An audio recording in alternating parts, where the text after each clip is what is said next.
सभी प्यारे दोस्तों को नमस्कार। मैं सुभाष नौबार स्वागत करता हूं आपके परिवार टॉप ट्रेंडिंग स्टडी पर। प्यारे दोस्तों, जी के जीएस सीरीज की वीडियो नंबर 15 है। इससे पहले हम 14 वीडियो बना चुके हैं। ये सीरीज सभी एग्जामों के लिए इम्पोर्टेंट है जिनमें जी के जीएस सीरीज पूछी जाती है, खासकर एसएससी के एग्जाम, आरपीएफ, रेलवे के एग्जाम, पुलिस का जो एग्जाम री एग्जाम होना है अभी यूपी पुलिस का, सभी के लिए वेरी इंपॉर्टेंट सीरीज है। इसके अंदर हम बायोलॉजी के 10 क्वेश्चन, हिस्ट्री के 10 क्वेश्चन, केमिस्ट्री के 10 क्वेश्चन, जियोग्राफी के 10 क्वेश्चन, पॉलिटी के 10 क्वेश्चन, फिजिक्स के 10 क्वेश्चन, इकोनॉमिक्स के 10 क्वेश्चन जो अलग अलग एग्जामों में प्रीवियस ईयरों में आ चुके हैं उनको हम डिस्कस करते हैं। यदि आपने ये कंप्लीट जो मैं 4000 प्रश्न आपको कराऊंगा वो आपने देखे हैं तो आपको एग्जाम में बहुत फायदा मिलेगा। 70% क्वेश्चन तो प्रीवियस ईयर से ही आते हैं। शुरू करते हैं। यदि आप चैनल पर नए हैं तो चैनल को सब्सक्राइब कर लेना, वीडियो को लाइक करना और बेल आइकन को दबा लेना, जिससे आने वाली वीडियो का नोटिफिकेशन आपको मिलता रहेगा। पहला क्वेश्चन है, निम्नलिखित में से कौन से जंतु अकशेरुकी नहीं होते? एसएससी सीजीएल 2022 में आए हुए बायोलॉजी के क्वेश्चन को डिस्कस कर रहे हैं। निम्नलिखित में से कौन से जंतु अकशेरुकी नहीं होते हैं, ये आपको बताना है। 4 ऑप्शनों में से ऑप्शन डी सही हो जाएगा, सरीसृप। सरीसृप डी ऑप्शन सही है। अगला क्वेश्चन है, मेवे, वनस्पति तेल और मछली निम्न में से किसके अच्छे स्रोत हैं? तो किसके हैं? स्वस्थ वसा के हैं। ए ऑप्शन सही है, स्वस्थ वसा। प्रोटीन पाचक एंजाइम की पहचान करें। प्रोटीन पाचक एंजाइम की पहचान करनी है, ये इंपॉर्टेंट, वेरी इंपॉर्टेंट क्वेश्चन है। प्रोटीन पाचक एंजाइम की पहचान करनी है, ऑप्शन सी सही हो जाएगा, पेप्सिन। पेप्सिन। अगला क्वेश्चन है, निम्नलिखित में से कौन सा HYV बीज भारत में हरित क्रांति से संबंध है? तो चावल, गेहूं, दोनों है, दोनों है, ए और बी दोनों, बी ऑप्शन सही है। mRNA से जुड़े राइबोसोम के समूह को कहा जाता है, क्या कहा जाता है? ये आपसे पूछा गया है। mRNA से जुड़े राइबोसोम के समूह को कहा जाता है, तो ऑप्शन ए सही है, पॉलीसोम्स कहा जाता है। ऑप्शन ए सही हो जाए। अगला क्वेश्चन है, एक्टोडर्म और एंडोडर्म के बीच एक अविभेदित परत डैश मौजूद होती है? तो 4 ऑप्शनों में से खाली स्थान में ऑप्शन सी सही है, मेसोग्लिया भरा जाएगा। एक्टोडर्म और एंडोडर्म के बीच एक अविभेदित परत मेसोग्लिया मौजूद होती है। नेक्स्ट क्वेश्चन है, द्विकोरकी प्राणियों के एक उदाहरण की पहचान करें। देखो, आपने पहले क्वेश्चन नहीं पढ़े हैं या किसी ने नहीं पढ़ाए हैं तो उस पर आप ना जाएं। ऐसे ही क्वेश्चन आते हैं तभी जी के जीएस में आपके अच्छे नंबर नहीं बन पाते हैं एग्जाम में, ठीक है। जो क्वेश्चन जिस तरीके के आते हैं एग्जामों में मैं वो क्वेश्चन करा रहा हूँ आपको, जो आए हैं, ठीक है। और जैसे अभी आरपीएफ का एग्जाम होगा यहीं से क्वेश्चन आएंगे, एसएससी सीपीओ का होगा यहीं से, 70% क्वेश्चन यहीं से आने। द्विकोरकी प्राणियों के एक उदाहरण की पहचान करें, तो ऑप्शन सी सही है, सीलेंट्रेट। सीलेंट्रेट सी ऑप्शन अपना सही हो जाएगा।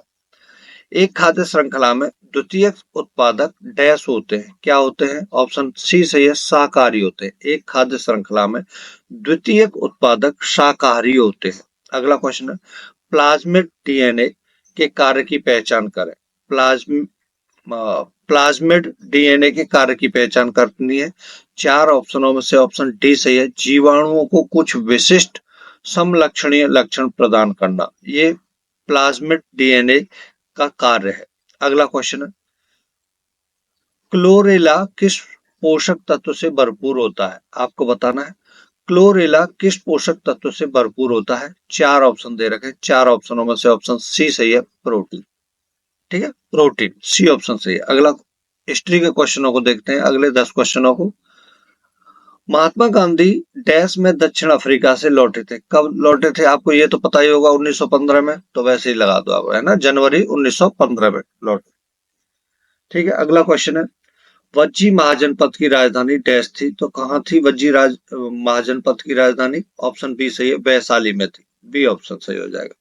हिस्ट्री जो एसएससी सीजीएल में क्वेश्चन आ रखे हैं हिस्ट्री के, उनको हम देख रहे हैं। 1908 में डैश और प्रफुल्ल चौकी ने एक गाड़ी पर बम फेंका, जिसमें उनका मानना था कि मुजफ्फरपुर के लोग अलोकप्रिय न्यायाधीश किंग्सफोर्ड थे? तो किसने फेंका था, ये आपसे पूछा गया है। तो ऑप्शन बी सही है, खुदीराम बोस। 1908 में खुदीराम बोस और प्रफुल्ल चाकी ने एक गाड़ी पर बम फेंका, जिसमें उनका मानना था कि मुजफ्फरपुर के अलोकप्रिय न्यायाधीश किंग्सफोर्ड थे। अगला क्वेश्चन है, इंडिया हाउस एक क्रांतिकारी संगठन श्यामजी कृष्ण वर्मा द्वारा भारतीय राष्ट्रवाद के प्रचार के लिए डैश में स्थापित किया जाता था? तो इसमें से जो खाली स्थान में चार ऑप्शनों में से ऑप्शन सी आएगा, लंदन में स्थापित किया जाता था। ये इंपॉर्टेंट क्वेश्चन है, इससे पहले जो क्वेश्चन आया था वो भी बहुत इंपॉर्टेंट, बार बार एग्जामों में पूछे जाते हैं ऐसे प्रश्न है ये। मौर्य सम्राट चंद्रगुप्त मौर्य ने निम्नलिखित में से किसे पराजित किया था? तो किसको? ऑप्शन बी सही हो जाएगा, सेल्यूकस निकेटर को। सेल्यूकस निकेटर, बी ऑप्शन सही है। वेरी इंपॉर्टेंट क्वेश्चन है ये। अगला क्वेश्चन है, एल्फिंस्टन 1819-27 के दौरान भारत के किस प्रांत के गवर्नर थे? ये आपसे पूछा गया है। ऑप्शन बी सही है, बॉम्बे प्रांत के, बॉम्बे के, बी ऑप्शन सही हो जाएगा। अगला क्वेश्चन है, भारतीय राष्ट्रीय कांग्रेस के दूसरे अधिवेशन के अध्यक्ष कौन थे? भारतीय राष्ट्रीय कांग्रेस के जो दूसरा अधिवेशन हुआ था उसके अध्यक्ष कौन थे, ये पूछा गया है। तो ऑप्शन बी सही है, दादा भाई नौरोजी। दादा भाई नौरोजी, इंपॉर्टेंट क्वेश्चन है, वेरी वेरी इंपॉर्टेंट। ठीक है, बहुत इंपॉर्टेंट है ये क्वेश्चन, बहुत पूछा जाता है एग्जाम में। अगला क्वेश्चन है, निम्नलिखित में से कौन सबसे प्रसिद्ध शक शासक था जिसने काठियावाड़ में सुदर्शन झील का जीर्णोद्धार करवाया था? ये भी वेरी इंपॉर्टेंट क्वेश्चन है। ठीक है, बहुत अच्छा क्वेश्चन है, बहुत पूछा जाता है। ऑप्शन सी सही है, रुद्रदमन फर्स्ट। रुद्रदमन फर्स्ट। शास्त्रीय शास्त्रीय भारतीय संगीत पर फारसी में सर्वाधिक पुस्तकें किसके शासनकाल में लिखी गई थी, ये पूछा गया। ऑप्शन सी सही है, औरंगजेब के शासनकाल में, औरंगजेब। अगला क्वेश्चन, सत्ता के अंतिम हस्तांतरण पर चर्चा करने के लिए कैबिनेट मिशन डैश में भारत आया था? कब आया था? 1946 में आया था। डी ऑप्शन आपका सही हो जाएगा। केमिस्ट्री के क्वेश्चनों को देखते हैं, निम्नलिखित में से किस तत्व की परमाणु त्रिज्या सबसे अधिक होती है? आपसे पूछा गया, एसएससी एमटीएस 2021 में आए हुए केमिस्ट्री के क्वेश्चनों को देख रहे हैं। चार ऑप्शनों में से किस तत्व की परमाणु त्रिज्या सबसे अधिक होती है, ये पूछा गया है। तो ऑप्शन ए सही है, लिथियम। लिथियम।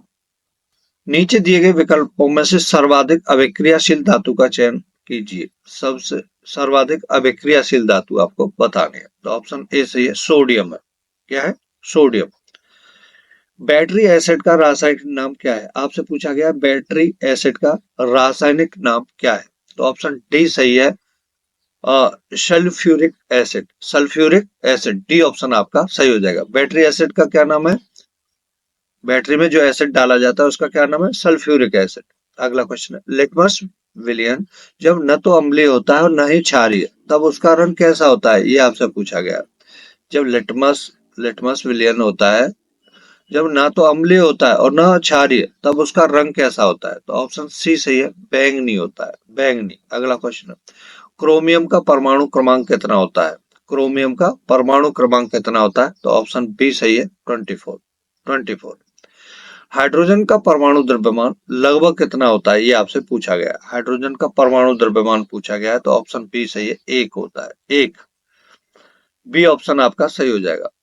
विंडो क्लीनर में निम्न में से कौन सा क्षार पाया जाता है? आपसे पूछा गया है, विंडो क्लीनर में निम्न में से कौन सा क्षार पाया जाता है? तो ऑप्शन ए सही है, अमोनियम हाइड्रोक्साइड। Ammonium hydroxide. निम्नलिखित में से कौन सा सोडियम एल्यूमिनेट का सही रासायनिक सूत्र है? सोडियम एल्यूमिनेट का सही रासायनिक सूत्र आपसे पूछा गया। तो ऑप्शन बी सही है, NaAlO2। ठीक है, ऑप्शन बी सही हो जाएगा। निम्नलिखित में से किसको पदार्थ की पांचवी अवस्था माना जाता है? पांचवी अवस्था इन चारों में से कौन सी माना जाता है? तो ऑप्शन बी सही है, बोस आइंस्टीन कंडेंसेट। ठीक है, बी ऑप्शन आपका सही हो जाएगा। अगला क्वेश्चन है, आलू में स्टार्च डैश के साथ अभिक्रिया करने के बाद नीले रंग में परिवर्तित हो जाता है। आलू में स्टार्च डैश के साथ अभिक्रिया करने के बाद नीले रंग में परिवर्तित हो जाता है। तो ऑप्शन बी सही है, ऑप्शन बी सही है, आयोडीन। ज्योग्राफी के क्वेश्चनों को देखते हैं। 2011 की जनगणना के अनुसार भारत की कुल जनसंख्या की दृष्टि से उत्तर प्रदेश किस स्थान पर है? ये पूछा गया है। तो ऑप्शन सी सही है, पहले स्थान पर है। निम्नलिखित में से किस दशक में भारतीय जनसंख्या की वृद्धि दर ऋणात्मक थी? इंपॉर्टेंट क्वेश्चन है ये, बहुत पूछा जाता है एग्जाम के अंदर, वेरी वेरी इंपॉर्टेंट लगा लेना इसको, ठीक है। बहुत पूछा जाता है, अलग अलग एग्जामों में आया हुआ क्वेश्चन है। तो ऑप्शन सी सही है, 1911 से 1921। जो बल पृथ्वी की सतह पर उत्पन्न होते हैं उन्हें डैश कहते हैं, ये पूछा गया है। तो ऑप्शन डी सही है, बहिर्जनिक बल कहते हैं। बाहरजनिक होता है इसमें, बहिर्जनिक बोलो या बाहरजनिक बोलो, ठीक है, बहिर्जनिक। डी ऑप्शन सही हो जाएगा। भारत में जनसंख्या की गणना सामान्यतः कितने वर्षों के बाद की जाती है? तो ऑप्शन डी सही है, 10 वर्षों के बाद, है ना। अंडमान द्वीप समूह और निकोबार द्वीप समूह को एक दूसरे से अलग करने वाले जल निकाय को डैश कहा जाता है, क्या कहा जाता है? ऑप्शन बी सही है, 10 डिग्री जल संधि। वेरी वेरी इंपॉर्टेंट क्वेश्चन है। महाद्वीपीय सांति मुख्य रूप से डैश एवं डैश जैसे खनिजों से बनी है। तो ऑप्शन बी सही है, सिलिका एल्यूमिना। महाद्वीपीय सांति मुख्य रूप से सिलिका एवं एल्यूमिना जैसे खनिजों से बनी है, ठीक है। नेक्स्ट है, वर्ष 2011 की जनगणना के अनुसार भारत का दूसरा सबसे बड़ा धार्मिक अल्पसंख्यक समाज कौन सा है? ये पूछा गया था। ऑप्शन डी सही है, ईसाई। ईसाई, डी ऑप्शन आपका सही हो जाएगा। गेहूं की खेती किस प्रकार की मृदा में सर्वोत्तम ढंग से होती है? आपसे पूछा गया है कि गेहूं की खेती किस प्रकार की मृदा में सर्वोत्तम ढंग से होती है? तो ऑप्शन बी सही है, सुअपवाहित दोमट मृदा। विश्व का सबसे बड़ा महाद्वीप कौन सा है? ये पूछा गया है। तो ऑप्शन बी सही है, एशिया महाद्वीप है। एशिया महाद्वीप है। निम्नलिखित में से कौन सी जल संधि श्रीलंका को भारत से अलग करती है? ये भी इंपॉर्टेंट क्वेश्चन है। ऑप्शन सी सही है, पाक जल संधि। ऑप्शन सी सही हो जाएगा। पॉलिटी के क्वेश्चनों को देखते हैं। निम्नलिखित में से कौन सा भारतीय संविधान में मौलिक कर्तव्यों के अंतर्गत नहीं आता है? निम्नलिखित में से कौन सा भारतीय संविधान में मौलिक कर्तव्यों के अंतर्गत नहीं आता है? 4 ऑप्शन दे रखे हैं, उनमें से ऑप्शन सी सही है, वयस्क मताधिकार का प्रयोग करना, ठीक है। वयस्क मताधिकार का प्रयोग करना मौलिक कर्तव्यों के अंतर्गत नहीं आता है। बाकी ए, बी और डी तीनों मौलिक कर्तव्यों के अंतर्गत आते हैं। अपने संविधान में मौलिक कर्तव्यों को शामिल करने वाला पहला देश कौन सा था? ये पूछा गया। ऑप्शन सी सही है, सोवियत संघ, ठीक है, यूएसएसआर। भारत का सर्वोच्च न्यायालय डैश को अस्तित्व में आया था? ऑप्शन ए सही है, 26 जनवरी 1950 को अस्तित्व में आया था। इंपॉर्टेंट क्वेश्चन है। भारतीय संविधान का अनुच्छेद 323 डैश से संबंधित है? किससे संबंधित है 323? ऑप्शन बी सही है, लोक सेवा आयोगों की रिपोर्टों से संबंधित है अनुच्छेद 323। भारतीय संविधान के राज्य के नीति निर्देशक तत्व किस देश से ग्रहित किए गए थे? नीति निर्देशक तत्व कहां से लिए गए थे? ये पूछा गया है। इंपॉर्टेंट क्वेश्चन है, बहुत पूछा जाता है एग्जाम के अंदर। ऑप्शन बी सही है, आयरलैंड से लिए गए थे। भारतीय संविधान में मौलिक कर्तव्यों की अवधारणा किस देश के संविधान से ली गई है? एक जगह उस तरीके से पूछा, और ये मौलिक कर्तव्यों की अवधारणा किस देश के संविधान से ली गई? तो ऑप्शन डी सही हो जाएगा, सोवियत संघ। भारत ने राज्य के नीति निर्देशक सिद्धांतों डीपीएसपी को डैश संविधान से ग्रहित किया गया था? ऑप्शन डी सही है, आईआरएस संविधान से ग्रहित किया गया था। भारत में न्यायिक समीक्षा के संबंध में निम्नलिखित में से कौन सा या से कथन सत्य है? ये पूछा गया है। तीनों वो दे रखे हैं। ए में है, न्यायिक समीक्षा करता है कि कानून की अदालतों के पास संविधान के प्रावधानों के संदर्भ में विधायी और अन्य सरकारी कार्रवाई की वैधता का परीक्षण करने की शक्ति है। बी है, भारतीय संविधान के अनुच्छेद 23 के तहत भाग 3 में मौलिक अधिकारों में न्यायिक समीक्षा की बाध्यता का वर्णन किया गया था। सी है, न्यायिक समीक्षा की शक्ति मुख्य रूप से भारत के उच्च न्यायालय और सर्वोच्च न्यायालय में निहित है। ये 4 ऑप्शन दे रखे हैं। 4 ऑप्शनों में से ऑप्शन बी सही है, केवल ए और सी सही है, बाकी बी गलत है। ठीक। भारतीय सशस्त्र बलों के कमांडर चीफ होने के नाते गणतंत्र दिवस के अवसर पर मार्च पास्ट के दौरान सशस्त्र बलों के विभिन्न रेजिमेंटों की सलामी कौन लेता है? ये आपको बताना है। तो ऑप्शन बी से भारत के राष्ट्रपति लेते हैं, भारत के राष्ट्रपति। बी ऑप्शन आपका सही हो जाएगा। अगला क्वेश्चन है, भारतीय संविधान के किस अनुच्छेद में उल्लेख है कि सर्वोच्च न्यायालय द्वारा घोषित कानून सभी न्यायालयों पर बाध्यकारी है? इंपॉर्टेंट क्वेश्चन है, बहुत इंपॉर्टेंट है। ऑप्शन सी सही हो जाएगा, अनुच्छेद 141। अनुच्छेद 143 और अनुच्छेद 141 बहुत इंपॉर्टेंट है, बहुत पूछे जाते हैं। फिजिक्स के क्वेश्चनों को देखते हैं। जनरेटर वह उपकरण है जो डैश परिवर्तित करता है। आरआरबी एनटीपीसी 2019 में आए हुए क्वेश्चनों को हम देख रहे हैं। इंपॉर्टेंट क्वेश्चन है, जनरेटर वह उपकरण है जो यांत्रिक ऊर्जा को विद्युत ऊर्जा में परिवर्तित करता है। तो ए ऑप्शन आपका सही हो जाएगा। नेक्स्ट है, शोर को किसमें मापा जाता है? तो शोर को, ये पूछा गया है, शोर को किसमें मापा जाता है? तो ऑप्शन डी सही है, डेसिबल में, डेसिबल। ठीक है, डी ऑप्शन सही हो जाएगा। एसएससी सीजीएल 2010 का क्वेश्चन है। नेक्स्ट है, प्रकाश डैश में संचरित होता है। प्रकाश डैश में संचरित होता है, तो ऑप्शन डी सही है, सीधी रेखा में संचरित होता है प्रकाश। बल की इकाई डैश है, बल की इकाई आपसे पूछी गई है, तो ऑप्शन बी सही है, केजी, केजी मीटर पर सेकंड स्क्वायर। ठीक है, बी ऑप्शन आपका सही हो जाएगा। अगला क्वेश्चन, प्रकाश वर्ष नामक इकाई का उपयोग डैश के मापने के लिए किया जाता है। ऑप्शन बी सही है, दूरी के मापने के लिए। नेक्स्ट क्वेश्चन है, किसी वस्तु के सम्वेग परिवर्तन की दर बल की दिशा में आरोपित असंतुलित बल के समानुपाती होती है। इस नियम को क्या कहा जाता है? तो ऑप्शन सी सही है, न्यूटन की गति का दूसरा नियम। यदि एक जलती हुई मोमबत्ती को कांच के गिलास से ढका जाता है तो लौ कुछ समय के बाद बुझ जाती है, इसका क्या कारण है? चार ऑप्शन दे रखे हैं।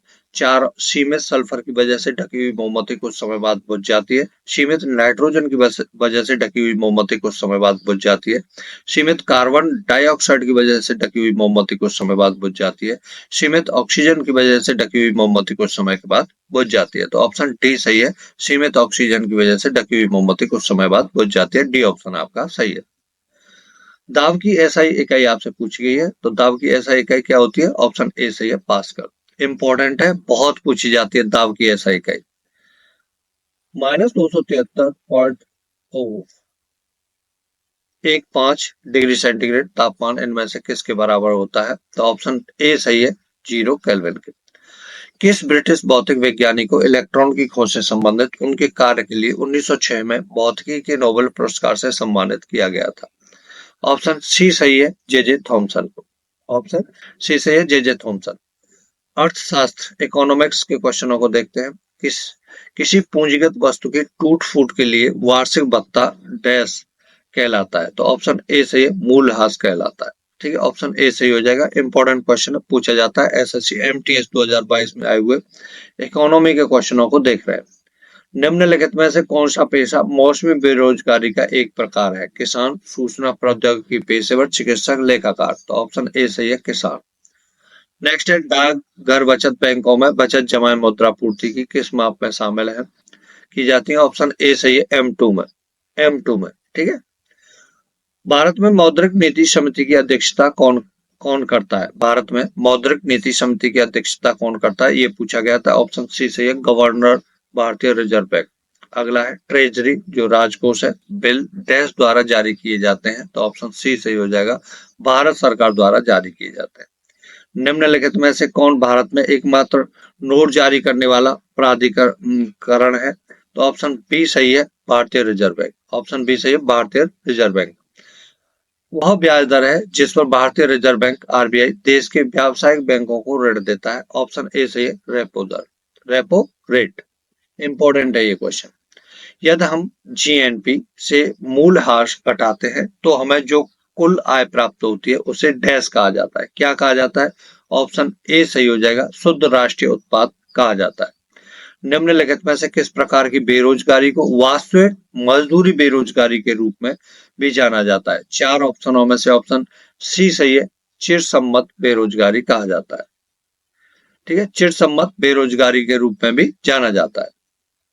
भारतीय Laghu Udyog Vikas bank, small industry development bank of India, SIDBI है जो, को डैश द्वारा विनियमित किया जाता है? तो ऑप्शन बी सही है, भारतीय रिजर्व बैंक द्वारा विनियमित किया जाता है। Thank you for watching this video. नमस्कार।